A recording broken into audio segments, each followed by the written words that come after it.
वालेकुम। आज हम 10th मैथ्स का चैप्टर नंबर 1 स्टार्ट करने लगे हैं, जो कि है कॉम्प्लेक्स नंबर्स। और कॉम्प्लेक्स नंबर्स का थोड़ा सा बैकग्राउंड ये है कि ये ऐसे नंबर्स हैं जो उन प्रॉब्लम्स को डील करते हैं जिन्हें आम वैल्यूज़ के थ्रू डील नहीं किया जा सकता। मिसाल के तौर पे -1 का स्क्वायर रूट आम वैल्यूज़ के थ्रू पॉसिबल नहीं है, उसके लिए एक नया नंबर इंट्रोड्यूस करना पड़ेगा जो कि इमेजिनरी होगा और उसको हम कॉम्प्लेक्स नंबर बोलते हैं। इस एक्सरसाइज में 3 चीज़ें हैं जिनके पॉइंट्स को शुरू में याद रखना ज़रूरी है। जैसे आयोटा इटसेल्फ अंडर रूट -1 के बराबर है। अगर हम इसके दोनों साइड्स पे स्क्वायर करें तो आयोटा स्क्वायर जो है वो -1 के इक्वल है। इस पॉइंट को थ्रू आउट एक्सरसाइज में बार बार यूज़ किया जाएगा, इसलिए इसको अभी से आपने दिमाग में बिठा के रखना। आयोटा 5 की वैल्यू कैलकुलेट करना हमारा पहला क्वेश्चन है। इसको अगर इसी तरह सॉल्व करने की ट्राई करेंगे तो पॉसिबल नहीं है, क्योंकि ये एक ऑड पावर है। मैं इसको इस तरीके से ब्रेक करूँगा कि एक पार्ट सिंगुलर आयोटा का होगा और एक पार्ट इवन वैल्यू का होगा। यानी मैंने 5 को इस तरीके से तोड़ लिया कि एक पार्ट इवन वैल्यू है और एक पार्ट सिंगुलर आयोटा है। इवन वैल्यू में तोड़ने का पर्पज़ ये है कि ये सिंगुलर आयोटा तो एज इट इज़ आता रहेगा। जो इवन पावर है इसको मैं 2 2s आर 4 लिख सकता हूँ। आयोटा स्क्वायर में तोड़ना मुझे इसका बेनिफिट ये होगा कि आयोटा स्क्वायर -1 के इक्वल होता है। अब मैं आयोटा स्क्वायर की जगह -1 पुट करूँगा और उसके ऊपर इवन पावर।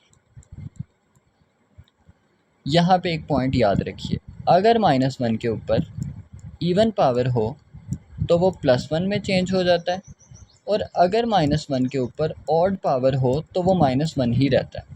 इवन मीन्स कि वो पावर जो 2 के टेबल में आती है, ऑड मीन्स वो पावर जो 2 के टेबल में नहीं आती। तो मेरे -1 के ऊपर इवन पावर है, यानी ऐसी पावर है जो 2 के टेबल में आती है, तो -1 +1 में चेंज हो गया। आयोटा 1 ज़ार आयोटा, और प्लस का साइन डालने की ज़रूरत नहीं है क्योंकि ये पॉजिटिव ही कंसीडर होगा। ये हमारा पहला क्वेश्चन कंप्लीट हो गया। सेकंड क्वेश्चन, आयोटा 16 की वैल्यू कैलकुलेट करनी है।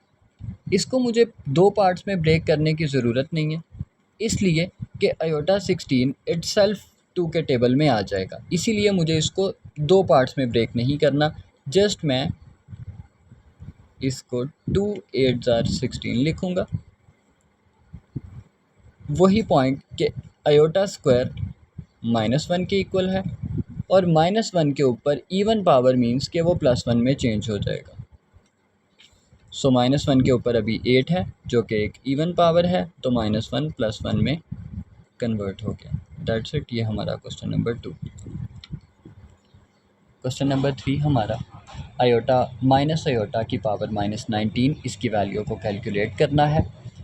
इस क्वेश्चन को फ़िलहाल सॉल्व करना थोड़ा सा मुश्किल है क्योंकि मेरी पावर नेगेटिव है। अगर हमारे पास कभी भी नेगेटिव पावर आए तो सबसे पहले हम ये ट्राई करते हैं कि ये नेगेटिव पावर पॉजिटिव में कन्वर्ट हो जाए।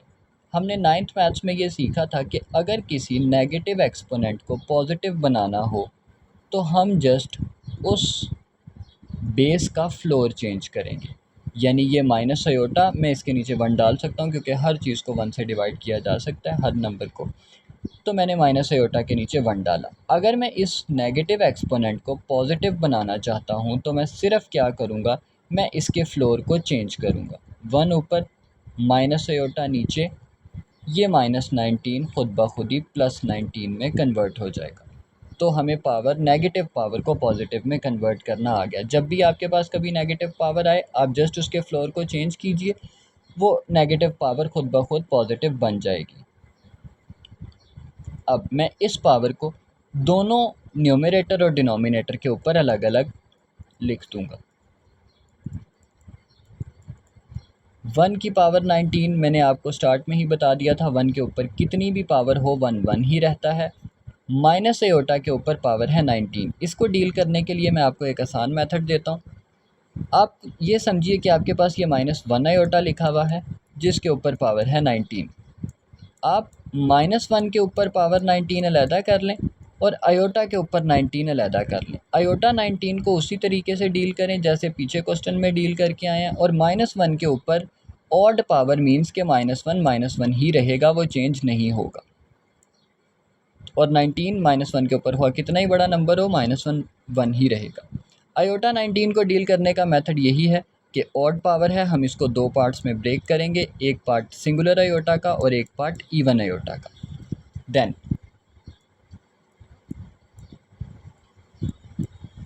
आयोटा 1 और आयोटा 18, 2 9 ज़ार 18 होगा।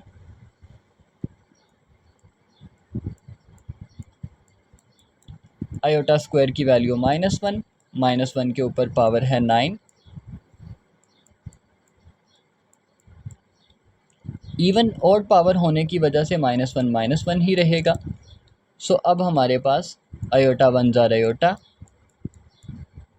और माइनस का साइन एज इट इज़ मौजूद रहेगा। Then minus minus plus iota 1 ज़ार आयोटा। यहाँ तक हमारे पास इतना क्वेश्चन सॉल्व हो गया कि हमने माइनस आयोटा -19 को 1 ओवर आयोटा की शेप दे दी। अब नेक्स्ट स्टेप होता है रैशनलाइजेशन का। रैशनलाइजेशन 9th मैथ्स में हम डील करके आए हैं। जस्ट क्या कि आपके पास जो डिनोमिनेटर है उसी से मल्टीप्लाई, उसी से डिवाइड। आयोटा 1 ज़ार iota, iota into iota iota square, iota square -1 के इक्वल है। ये -1 ऊपर शिफ्ट कर दें और ये माइनस आयोटा हमारे पास आंसर कैलकुलेट होगी। नेक्स्ट क्वेश्चन है 27 आयोटा -26। इस चीज़ को हम पहले टैकल करके आए हुए हैं कि आयोटा के ऊपर नेगेटिव एक्सपोनेंट है तो हमें इसको सबसे पहले पॉजिटिव करना है। पॉजिटिव करने का मेथड ऊपर सीखा हमने कि हम सिर्फ फ्लोर चेंज करेंगे और वो ऑटोमेटिकली पावर पॉजिटिव हो जाएगी। तो मैं ये कह सकता हूँ कि 27 आयोटा -26 के नीचे 1 है, तो आप क्या करें कि इस 1 और आयोटा को रिप्लेस कर दें। ये 27 आयोटा 26 है, 27 आयोटा 26 का मेथड यही है कि मैं करूँगा 2 13 ज़ार 26। क्योंकि ये ऑलरेडी इवन है तो मैंने इसको दो पार्ट्स में ब्रेक नहीं किया। इवन पार्ट को मैंने डायरेक्ट 2 के टेबल पे भेज दिया। हमेशा अंदर 2 रहेगा और बाहर वो नंबर जिस पे वो टेबल आता है। 27 आयोटा स्क्वायर -1 के इक्वल, -1 की पावर चूँकि ऑड है तो -1 ही रहेगा, और 13 हो या कोई भी नंबर हो तो -1 की पावर में इससे कोई फ़र्क नहीं पड़ता। 27 डिवाइडेड बाय -1 जस्ट सिंपली इस माइनस। नंबर 5 है आयोटा 11 प्लस आयोटा 5। इसकी वैल्यू कैलकुलेट करनी है। आयोटा 11 यानी ये एक ऑड नंबर है तो हम सबसे पहले इसको ब्रेक करेंगे। कैसे ब्रेक करेंगे? एक सिंगुलर पार्ट होगा आयोटा 1 और एक इवन पार्ट होगा iota 10। Iota 1 as it is question में रहेगा, आयोटा 10 2 5 ज़ार 10 होगा, प्लस आयोटा 5 के लिए भी सेम चलेंगे। ये एक ऑड पावर है, हम इसको दो पार्ट्स में ब्रेक करेंगे, आयोटा 1 और iota 4। Iota 1 as it is question में आता रहेगा और 4 को हम 2 2 ज़ार 4 करेंगे। ये मेथड हम ऑलरेडी सीख के आ चुके। आयोटा स्क्वायर -1 के बराबर और -1 के ऊपर 5। आयोटा 1 एज इट इज़, चूँकि -1 के ऊपर एक ऑड पावर है तो -1 ही रहेगा, और 5 हो या कुछ भी हो तो ये एज इट इज़ ही रहेगा। आयोटा 1 ज़ार आयोटा और माइनस की वजह से ये minus sign as it is आ गया। प्लस अब इस पे आते हैं, आयोटा 1 एज इट इज़ उतरेगा, आयोटा स्क्वायर -1 के इक्वल, और ये -1 की पावर 2, -1 के ऊपर इवन पावर होने की वजह से -1 +1 में कन्वर्ट हो जाएगा। आयोटा 1 ज़ार आयोटा और प्लस प्लस प्लस रहेगा, प्लस आयोटा माइनस आयोटा एक दूसरे से कैंसिल होंगे और ज़ीरो आंसर आ जाएगा। क्वेश्चन नंबर 6 में सबसे पहले हम आयोटा 4 को प्रॉपरली डील करेंगे एंड देन बाकी सब चीज़ों को बारी बारी डील करेंगे। आयोटा 4 बहुत ईजी है, हम इसको ब्रेक करने की ज़रूरत नहीं, सिंपली 2 2 ज़ार 4 लिखेंगे। आयोटा स्क्वायर -1 के इक्वल और -1 के ऊपर इवन पावर की वजह से -1 +1 में कन्वर्ट हो चुका। देन प्लस अब आयोटा 3 को टैकल करते हैं। आयोटा 3 का मतलब है कि मैं इसको दो पार्ट्स में तोड़ूंगा चूँकि ये एक ऑड नंबर है।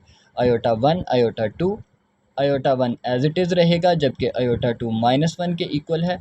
आयोटा 1 ज़ार iota plus minus minus, plus iota square, इसको कुछ करने की ज़रूरत नहीं, आयोटा स्क्वायर सिंपली -1 के इक्वल होता है। मैं यहाँ -1 लिखूँगा, प्लस माइनस माइनस, और ये 1 का 1 एज इट इज़ आएगा। प्लस आयोटा, मुझे इसके साथ कोई सिनेरियो नहीं इसका कुछ भी क्वेश्चन में, तो ये एज इट इज़ उतरता आएगा, जबकि बाहर होल का स्क्वायर है।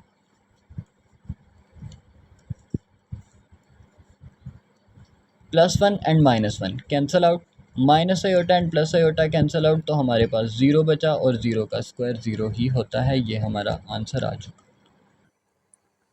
सबसे पहले ये आयोटा 8 ओवर आयोटा 5, चूँकि ये दोनों सेम चीज़ें हैं हम इसको एक बार लिखेंगे। और मैथमेटिक्स के रूल के मुताबिक कि अगर दो चीज़ें सेम हों, वो डिवाइड हो रही हों, तो उनकी पावर्स आपस में माइनस हो जाती हैं। 8 में से 5 माइनस किए तो 3, ये -5 एज इट इज़ रहेगा। 3 5 ज़ार 15, आयोटा के ऊपर -15। इसके साथ डील करना हमने सीखा हुआ है कि हम आयोटा -15 को नेगेटिव पावर की वजह से सबसे पहले हम इसकी पावर को पॉजिटिव करेंगे, जिसके लिए मैंने आपको मेथड बताया था कि हम इसके नीचे 1 लिखेंगे, इसके फ्लोर को शिफ्ट करेंगे, ये 1 ओवर आयोटा 15 बन जाएगा। पावर पॉजिटिव हो गई क्योंकि हमने फ्लोर को ऊपर नीचे कर दिया। 1 के ऊपर एक्सपोनेंट 15 अलग करूँगा, आयोटा के ऊपर एक्सपोनेंट 15 अलग करूँगा। 1 की पावर 15 मीन्स 1 और आयोटा 15 को उसी तरीके से, चूँकि ये एक ऑड नंबर है, मैं उसको दो पार्ट्स में ब्रेक करूँगा, आयोटा 1 और आयोटा 14।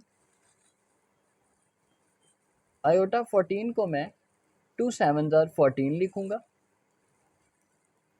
आयोटा स्क्वायर चूँकि जानते हैं -1 के इक्वल है, -1 के ऊपर 7 और -1 के ऊपर ऑड पावर होने की वजह से -1 ही रहा। 1 ओवर आयोटा 1 ज़ार आयोटा माइनस आयोटा। यहाँ तक पहुँचने के बाद एक गलती जो की जाती है वो ये कि हम 1 को ऐसे ही रेडिकेट कर देते हैं, जबकि 1 अगर नीचे हो तो उसको ज़रूर ख़त्म किया जा सकता है, लेकिन 1 अगर ऊपर है तो इसको विदाउट रैशनलाइजेशन ख़त्म नहीं किया जा सकता। तो फाइनल स्टेप हमारा क्या होगा, हम फाइनली रैशनलाइज करेंगे। वो कैसे करेंगे, 1 over minus iota multiply by iota over iota, जो चीज़ नीचे लिखी उसी से मल्टीप्लाई, उसी से डिवाइड। आयोटा 1 ज़ार iota, iota into iota, iota square और ये माइनस एज इट इज़ आ जाएगा। आयोटा स्क्वायर -1 के इक्वल, माइनस माइनस प्लस, ये 1 एज इट इज़। और नीचे 1 हो तो मैंने आपको बताया कि हम उसको सिंपली रिमूव कर देंगे, वो क्वेश्चन पे कोई इफेक्ट नहीं डालता। लेकिन अगर ऊपर 1 हो तो उसको विदाउट रैशनलाइजेशन ख़त्म नहीं कर सकते। यही वजह है कि हमने फाइनली रैशनलाइज ज़रूर किया, और हर वो क्वेश्चन जहाँ ऊपर 1 आ जाए हम उसको रैशनलाइज ज़रूर करेंगे। लास्ट क्वेश्चन है हमारा पार्ट 1 का, question number 8, iota 13 multiply by iota 29। Iota 13 odd power है, मैं इसको दो हिस्सों में ब्रेक करूंगा, आयोटा 1 और iota 12। Iota 1 as it is रहेगा और आयोटा 12 को मैं 2 6 ज़ार 12 लिखूंगा। Iota 1 as it is, iota square -1, और चूंकि -1 के ऊपर इवन पावर है यानी 2 का टेबल है तो -1 + 1 में कन्वर्ट होगा, 6 रिमूव हो जाएगा, आयोटा 1 ज़ार आयोटा मल्टीप्लाई आयोटा 29 है, मैं इसको अगेन दो हिस्सों में ब्रेक करूंगा। याद रखिए सिर्फ तभी दो हिस्सों में ब्रेक होगा जब पावर ओड होगी, एक सिंगुलर आयोटा और एक 2 के टेबल वाला आयोटा बचेगा। आयोटा स्क्वायर अगेन -1 के इक्वल, ये 14 ऐसे ही रहेगा। अब चूंकि आयोटा -1 के ऊपर इवन पावर है तो -1 + 1 में कन्वर्ट होगा, 14 रिमूव हो जाएगा, आयोटा 1 ज़ार iota, iota into iota, iota square और आयोटा स्क्वायर -1 के इक्वल होता है। हमारा पहला पार्ट कंप्लीट हो चुका है। अगर आपको कोई भी क्वेश्चन हो या किसी चीज़ की समझ नहीं आई हो तो कमेंट सेक्शन में ज़रूर बताइएगा।